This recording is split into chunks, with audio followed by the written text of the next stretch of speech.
Hello there my fellow gamers, today we have something very special for you, and in this box is something truly awesome. It might not be the most practical thing, nor will it make sense for everybody, but boy, you guys are in for a treat. But before we get into it, the fun today starts with the unboxing, so let's do this.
Alright folks, sorry for the tease, but this is Ayaneo's take on a large screen gaming handheld, the Ayaneo Kun.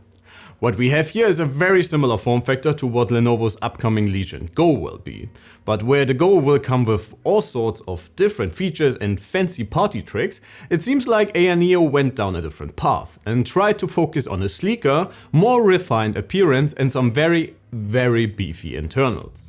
Before I get your hopes up, this will not be our full review.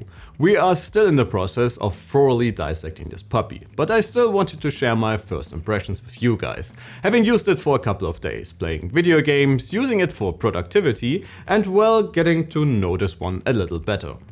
Talking about specs, the Kun will always be equipped with AMD 7840U, with Team Red's RDNA 3 powered 780M, pushing the frames to the 2560 by 1600 8.4-inch display. And I know, some of you are already getting ready, commenting that you will not be able to run anything but the most basic games in this resolution. And rightfully so. But there are a lot of use cases where you can actually properly take advantage of the higher than average resolution. Unfortunately, the panel is limited to 60Hz, which is quite a bummer, but given that Ayaneo might not be the biggest player in the industry, I would assume their options when sourcing displays might be a bit limited.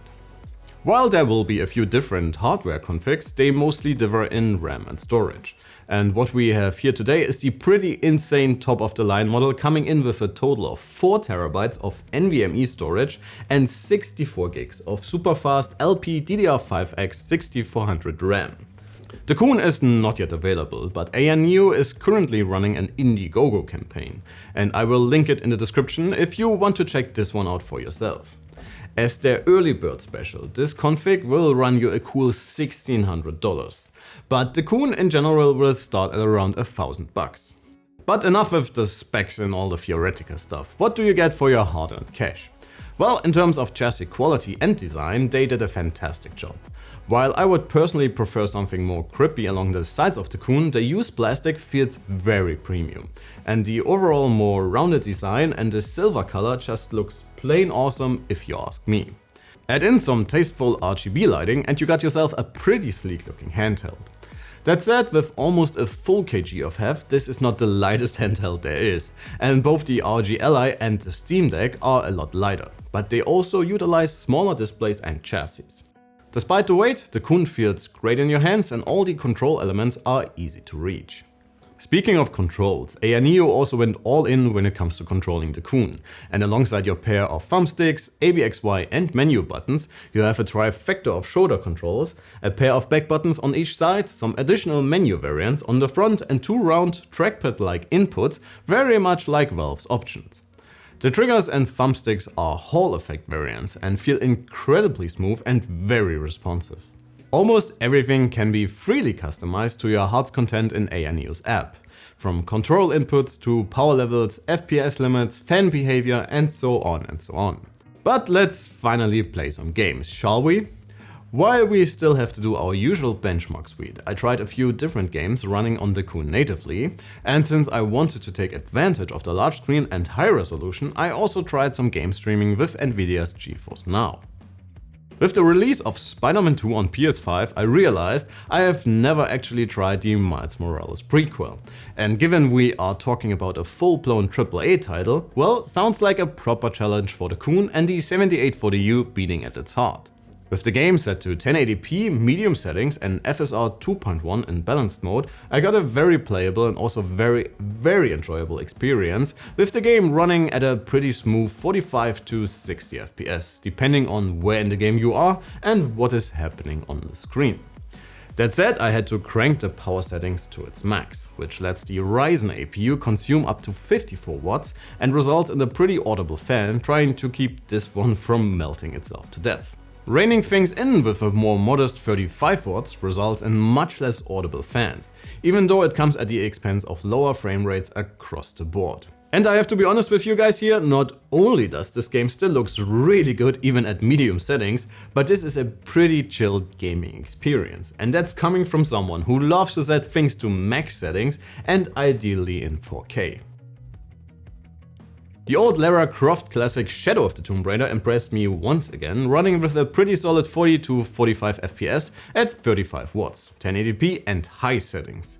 Not bad at all for a handheld, and once again a very enjoyable experience. So how about actually putting that screen to work? I'm currently testing streaming services for another project, but GeForce Now is still like freaking magic for me.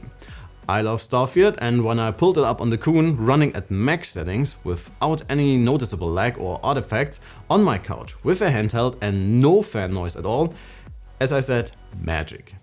And do you want it to get even crazier? Well, with two USB-Cs, one being USB 4, the other 3.2 Gen 2, and a standard USB-A, you can easily make this the centerpiece of a productivity setup.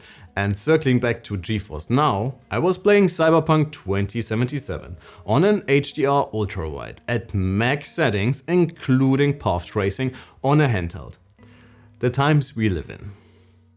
But this is supposed to be a first impressions video, so let's wrap it up for today. While we are still pretty early in our review process, the Ayaneo Kun left me quite impressed. Not only because of its pretty beefy handheld gaming prowess, but also because of its potential to be a great all-around secondary device. Sure, it's made for games first, but it can also be a pretty great productivity and general entertainment companion. And the added screen size and resolution makes it a great game streamer as well. But it's also not the lightest of its class, and we still have to see how battery life will be. And of course, it's definitely not a cheap one. But the asking price corresponds quite well with the feature set, and for now I would say you will get your money's worth.